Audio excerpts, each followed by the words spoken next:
Alors, comment et surtout quand aborder les sujets sensibles en entretien? C'est une question qui revient régulièrement dans mes échanges. Donc, cette vidéo, elle est là pour vous donner des clés de réponse et des solutions pour les entretiens. On va parler rétrocession, télétravail, équilibre de vie pro-perso.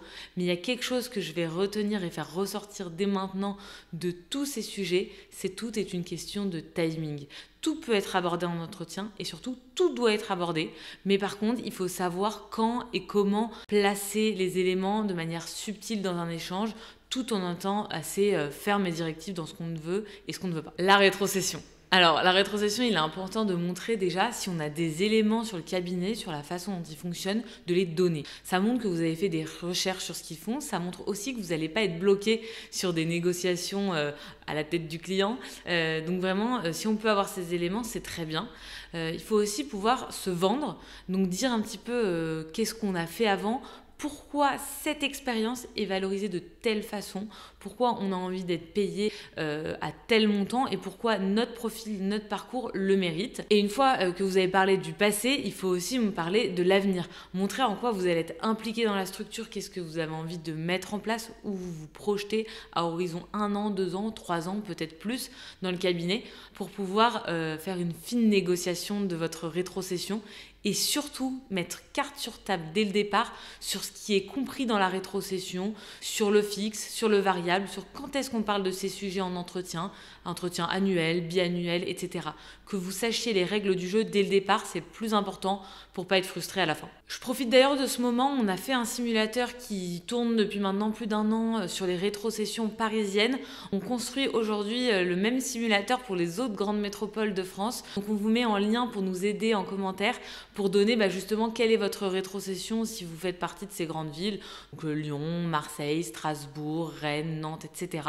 Ça nous permet ensemble de co-construire ce simulateur et vous aider justement dans ces négociations. Autre sujet sensible, le télétravail. Alors le télétravail, on en entend parler énormément, d'autant plus depuis le Covid et pourtant ça reste un sujet qu'on peut dire touchy. Il faut faire attention en entretien, ça peut pas être une des premières questions qu'on pose parce que ça va vraiment démontrer quelque chose auprès du recruteur en se disant en fait ce qui vous intéresse ça va être uniquement vos conditions de travail avant même de savoir quel est le fond des dossiers, sur quel type de clientèle vous allez pouvoir apporter votre aide, etc. Donc faites attention à quand on l'aborde et puis derrière une fois que vous l'abordez, avant de parler de vos attentes personnelles, essayez de demander quelle est la politique de télétravail du cabinet, quelle est la politique de l'équipe finalement, et puis surtout comment vous avez réussi ou non dans vos expériences passées à jouer un petit peu avec cette règle, à vous en accommoder, quels sont les outils peut-être que vous avez utilisés, voir si le cabinet les utilise aussi, s'il les connaît, ça va vous donner aussi un petit peu des éléments parce que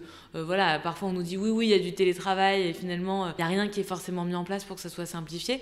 Donc vraiment creuser cette question avec des éléments objectifs dans votre échange. Alors, l'équilibre de vie professionnelle et personnelle, vaste sujet qui doit être abordé rapidement dans les échanges au cours des entretiens parce qu'en fait, si vous n'êtes pas aligné sur ça, à savoir devoir travailler le week-end et tard le soir, alors même que vous êtes complètement averse à cela, en fait, ça sert à rien d'aller plus loin dans l'échange ou alors même si vous allez signer la collaboration, vous ou le recruteur va très rapidement être frustré. Donc abordez ces questions-là, essayez de voir comment se passent un petit peu les choses et s'il y a des compromis parfois qui peuvent être trouvés et en faisant un pas vers l'autre, vous allez peut-être pouvoir trouver un terrain d'entente. Pour l'équilibre de vie, c'est aussi pouvoir aborder au-delà des sujets des horaires, les sujets des vacances. Combien on a de semaines alors la base, c'est d'avoir 5 semaines de congé, mais on voit de plus en plus de cabinets qui en ont 6, qui en ont 7.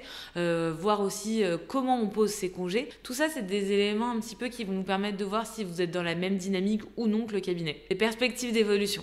C'est un mot qui peut faire souvent peur, que ça soit du côté du collaborateur ou du côté du recruteur. Il faut vraiment voir ça comme un chemin sur le long terme. On parle de perspectives que ça peut être dans l'année, mais ça peut être aussi à horizon 3 ans, 10 ans, voir si vraiment il y a quelque chose à retirer au-delà du fond des dossiers.